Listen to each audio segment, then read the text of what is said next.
কোন নামাজ কত রাকাত পবিত্র ফজরের নামাজ। সুন্নত মুআক্কাদা 2 রাকাত পড়তে হবে, ফরজ 2 রাকাত পড়তেই হবে, এই হচ্ছে ফজরের নামাজ, মোট 4 রাকাত। অতঃপর পবিত্র জোহরের নামাজ সুন্নত মুআক্কাদা 4 রাকাত পড়তে হবে, অতঃপর ফরজ 4 রাকাত পড়তেই হবে, অতঃপর সুন্নত মুআক্কাদা 2 রাকাত পড়তে হবে, অতঃপর নফল 2 রাকাত পড়লে সওয়াব, না পড়লে গুনাহ নাই। এই হচ্ছে পবিত্র জোহরের নামাজ, মোট 12 রাকাত। অতঃপর তৃতীয় নম্বর ওয়াক্তে আমরা যে নামাজ পড়ি পবিত্র আসরের নামাজ, সুন্নতে জায়েদা 4 রাকাত পড়লে সওয়াব, না পড়লে গুনাহ নাই, অতঃপর ফরজ 4 রাকাত পড়তেই হবে। এই হচ্ছে পবিত্র আসরের নামাজ, মোট 8 রাকাত। আর চতুর্থ ওয়াক্তে আমরা যে নামাজ পড়ি পবিত্র মাগরিবের নামাজ, সন্ধ্যাবেলা যে নামাজ পড়ে থাকি, ফরজ 3 রাকাত পড়তেই হবে, অতঃপর সুন্নত মুআক্কাদা 2 রাকাত পড়তে হবে, নফল 2 রাকাত পড়লে সওয়াব, না পড়লে গুনাহ নাই। এই হচ্ছে পবিত্র মাগরিবের নামাজ, মোট 7 রাকাত।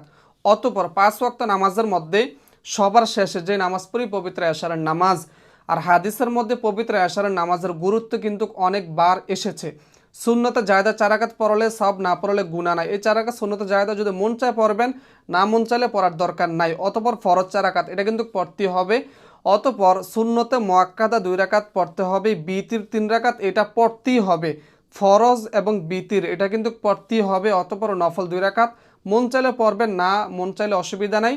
পবিত্র এশারের নামাজ, মোট 15 রাকাত। এই হচ্ছে 5 ওয়াক্ত নামাজ, মোট 46 রাকাত। 46 রাকাত নামাজের মধ্যে 17 রাকাত হচ্ছে ফরজ, যেটা পড়তে হবে, 12 রাকাত সুন্নত, এটাও পড়তে হবে। আর বাকি যে 17 রাকাত সুন্নতে জায়েদা আছে বা নফল আছে, এটা না পড়লে গুনাহ নাই। এ হচ্ছে 5 ওয়াক্ত নামাজের রাকাত সংখ্যা।